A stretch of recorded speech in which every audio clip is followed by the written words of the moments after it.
Ladies and gentlemen, welcome back to another Anthem video. It's Thales Moustache here, and today I'm gonna show you guys the best Endgame Colossus build. So first of all, let me show you guys the gear I'm using for this build right here. So here in the heavy assault launcher slot, we're using the Solvent Wing, which is an upgraded version of the Venom Spitter. And basically we're using this gear right here because it actually increases our combo damage by 200% just for being equipped in the Javelin. So that means that actually you don't even have to use this in your enemy in order to gain this buff. And actually this skill right here is quite bad to prime enemies because this does take a while. By the way, you're not going to use this for priming. You're only using this one because of the combo damage buff, which is basically your main source of damage in Grandmaster 3 and in-game content.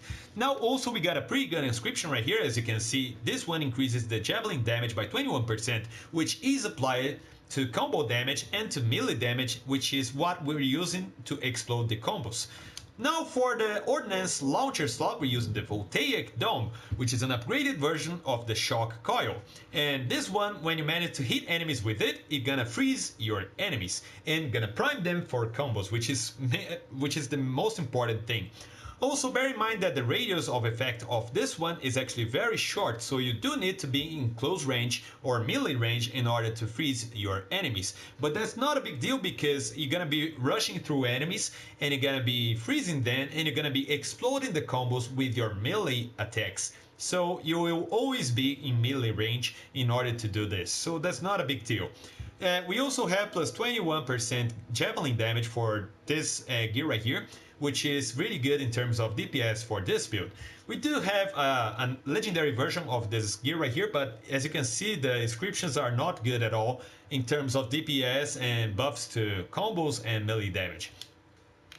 So now for the weapon slot, we're using the Roller's Blades, which is an upgraded version of the Hammerhead. And this one has a special effect that ignites the target while on a hit streak of 5 shots. So basically we're using this weapon just to prime our targets with fire, which is gonna be extremely important for the damage rotation of this build. So basically the rotation is the following. You're gonna approach your enemy, then you're gonna use your Voltaic Dome to freeze them, then you're gonna explode your first combo with your melee attack, then you're gonna switch to your Roller's Blades and shoot the target 5 times in order to prime them for the second time, then you're gonna explode the second combo with your melee attack again. Then you're just gonna repeat the rotation until all of the enemies are dead. This rotation is so powerful that gonna make you able to solo any content on the highest difficulties in the game. It's absolutely crazy.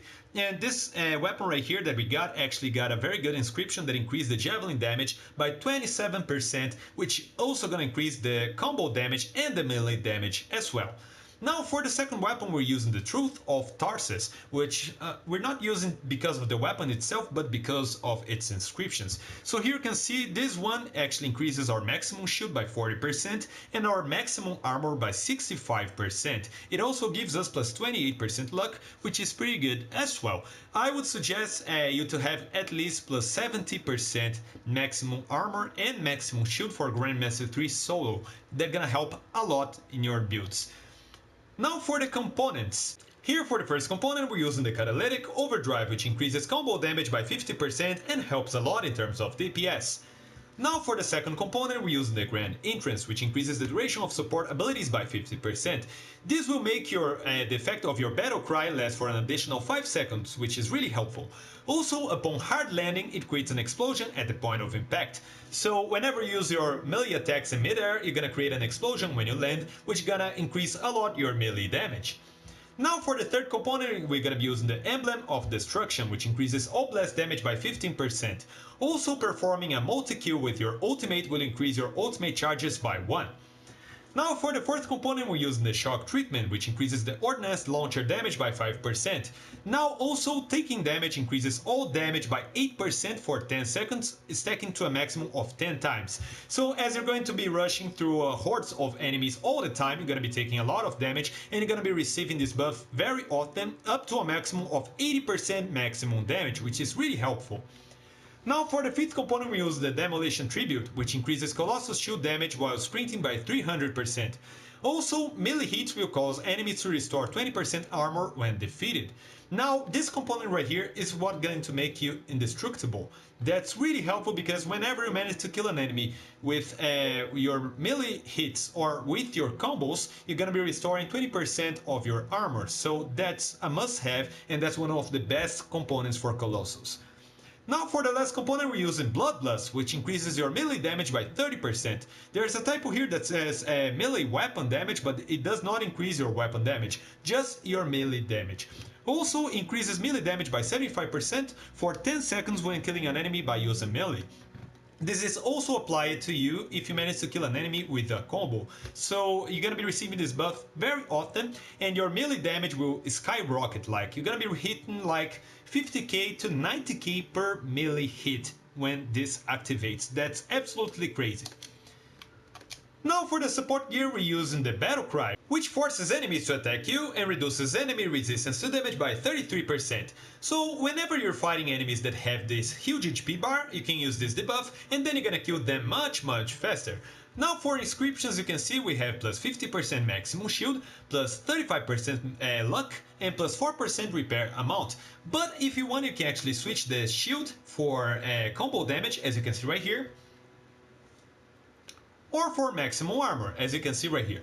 Just use whatever you're missing the most in your build, but in this case I'm using shield because that's what I need the most. So that's pretty much it for the build, guys. Now I'm gonna show you guys a small demonstration in free play on Grandmaster 3, so you can see the full power of this build right here. So thank you for watching, guys. If you enjoyed the video, please don't forget to hit the like button and to subscribe for more Anthem videos like that. So thank you for watching, guys, and until the next episode, see you!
Company, be careful.